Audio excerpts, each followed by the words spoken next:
And we are back on the build phase. I'm Mr. Ben. Wow.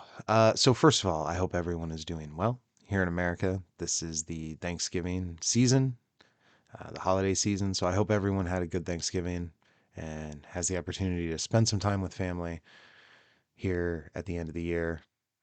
Regardless of what part of the world you're from, I hope you're doing well. And today I want to talk about Agent Venom and the Buckeye League. So, I've said on the show many times that Buckeye League is just a ton of fun. And I have recently, man, where do I start here? Okay, let me rewind. About a year ago, I got back into playing Magic after a 20-year absence from any kind of serious Magic. I learned how to play Commander. And something that I found like really liberating about the Commander format is there's just too much going on. There's so much going on that the all of my regular inclinations of sort of fastidiously paying attention to every little detail of what's happening in the game and trying to squeeze my wins out of these tiny percentage plays and these I still love all that, and I still absolutely engage in that kind of mental aerobics when I'm playing 1v1, but in Commander you just can't. There's just too much to track. Um, for somebody of my advanced years, I guess. Maybe some youngin can track a whole Commander game constantly. So this has been a liberating feeling for me to be able to play a card game and just kind of like, oh, let's go with it. Afterwards, oh yeah, maybe that was suboptimal, but whatever, we all still had fun. So this last time approaching Buckeye League, I tried hard to have that kind of attitude in how I built my deck. Now, my first round, I did. If there are a few things that I am more irritated with being associated with my name than making sloppy choices when it comes to deck construction. I'm not going to go over the history of that, but I made another one. So I drafted Agent Venom, Flash Thompson for Buckeye League. I don't even remember who my other character was. I didn't care who my other main character was. This was the character that I wanted to play with. So and what I wanted to do was build a fun deck with a main character that I thought was fun. Now, I know we all remember how like absolutely cancerous and oppressive the draw your entire deck version of this with sentinels and machines that reduce to zero cost and all that stuff.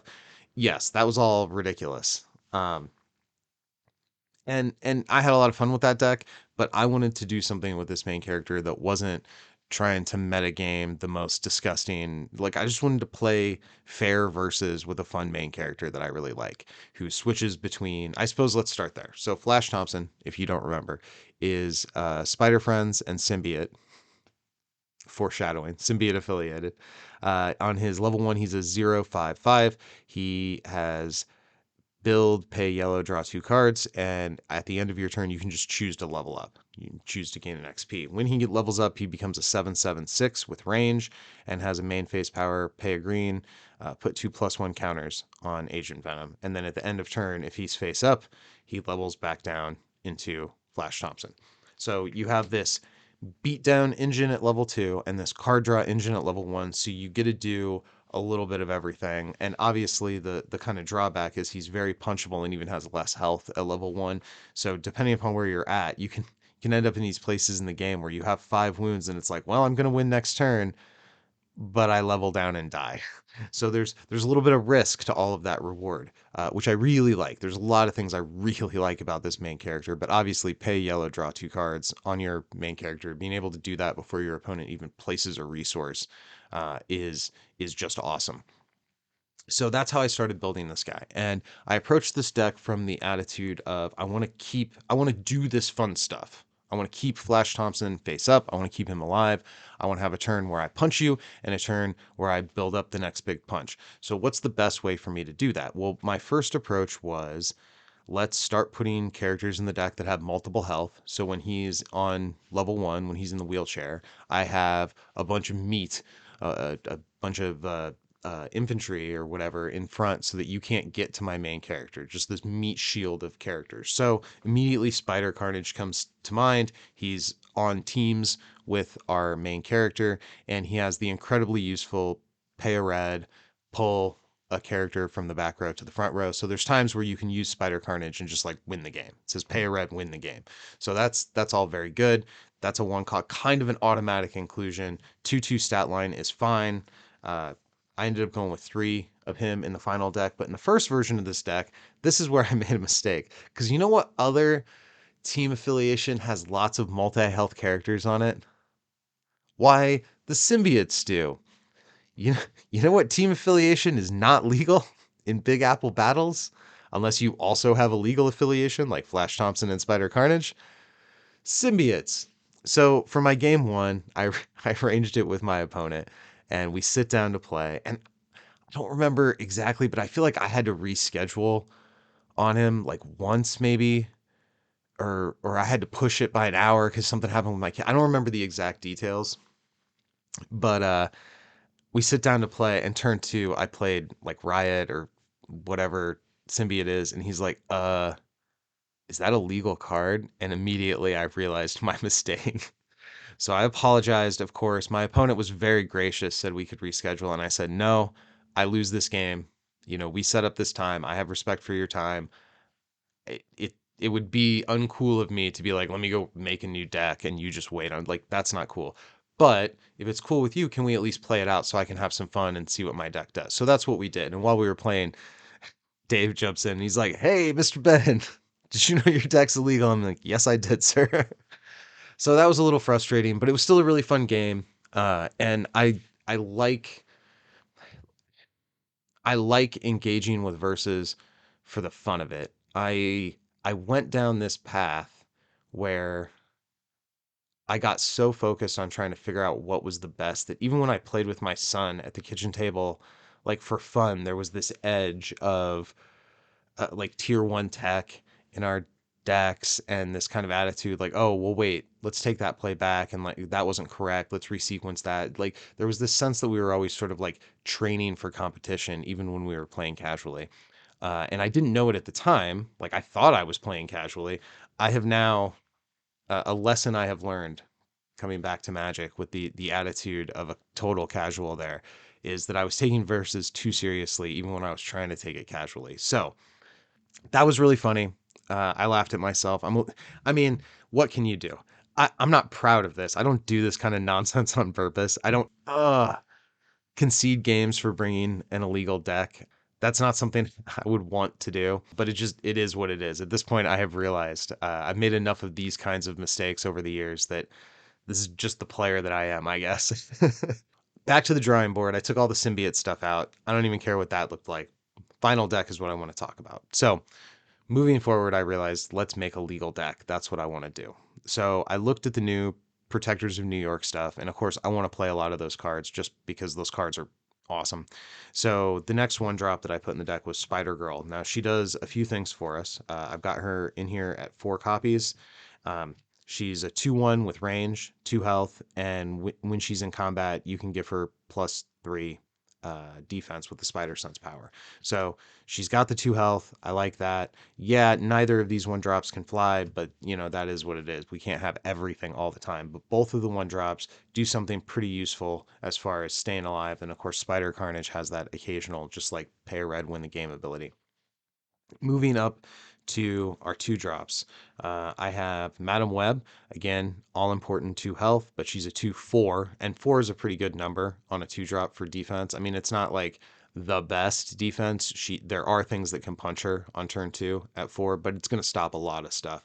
And again, that's what I want. I want time to be able to pay yellows into my Flash Thompson to draw cards and have answers. Her power is main phase, pay a yellow, and put a +1 counter on each character on your side with Spider in its name. I don't think I ever used that.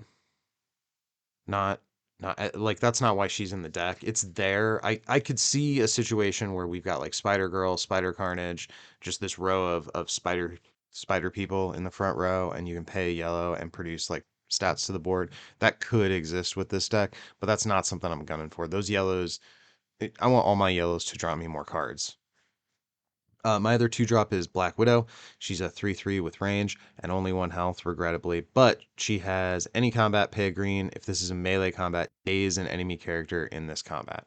So this is an answer to +1 counters that get out of control. Um, this is a answer to like a big body that I couldn't fight fairly. Like it just gets something out of the way to push that last wound through when you need to. My only three drop is four copies of Spider Woman. She's a 3/1 printed with two health and flight. Finally, we have a blocker with some flight, but she pulls all +1 counters and attack and defense increases that she would get in melee combat with super strength. And then with Spider Sense, she can give herself +3 defense uh, during combat. So she can get pretty big. She's on team. My four cost is Captain America. He's a 4/5/2. Again, two health is highly valued.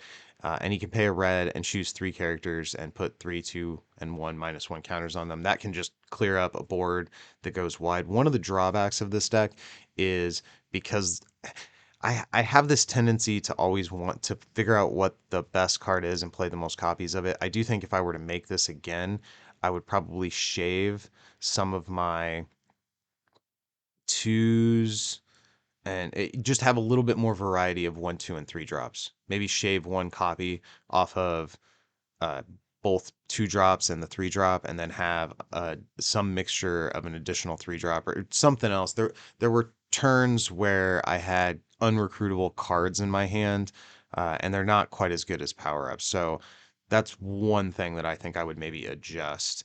The last character in my curve, there's no five drops. Four copies of the six drop Iron Fist, 6/6/2. The source of his power. I mean, this is so many words, and we know that they're all good. So he answers again just a lot of problems for me. Characters whose stats were too big, otherwise unstunnable. He himself can be like a really formidable blocker when he gets set up in the front row. Moving into my plot twists, all of my plot twists are centered around this same idea of survivability. If I can draw enough cards, my main character can live longer than you.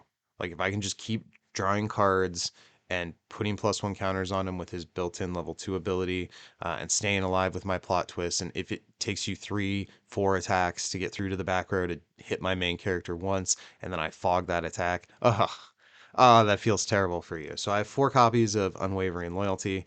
Um, +3/+3 is hard to ignore. I care more about the +3 defense than the attack, but of course, both are relevant in basically every game. Stay Alert, the new Protectors of New York Spider Friends plot twist. Choose a character on your side in the combat with defense higher than its attack. That's a lot of the characters in this deck. Not all of them, but a lot of them. And put a +1 counter on it and then draw a card. Now, notably, this won't help our main character at level 2 because his stats are the same, but at level 1, this can be just enough, especially like on turn 1 or 2, you get him up to like 6 defense on their first attack and you start drawing cards. Like, that's great. Often, years ago, I think it was Bert, but I don't remember. But years ago, I remember somebody saying something to the effect of your blue cards, your plot twist should erase wounds off your main character. So if you think about like a well-timed defensive plot twist preventing a wound, that's kind of the same as erasing a wound. So, and I think that's largely true. Your main character is the most important part of your game plan, or its survival should be the most important part of your game plan. Uh, Stay Awake is kind of a rare exception where there's lots of situations where I throw this down on a supporting character to keep the supporting character up rather than because I know if that guy goes down, they're going to have an easier time getting to the main character on future turns. So a little bit of a less conventional use there. I have four copies of Spider Friends. It just makes it so a Spider Friend affiliated character can't be struck. All the cards in my deck are Spider Friends affiliated.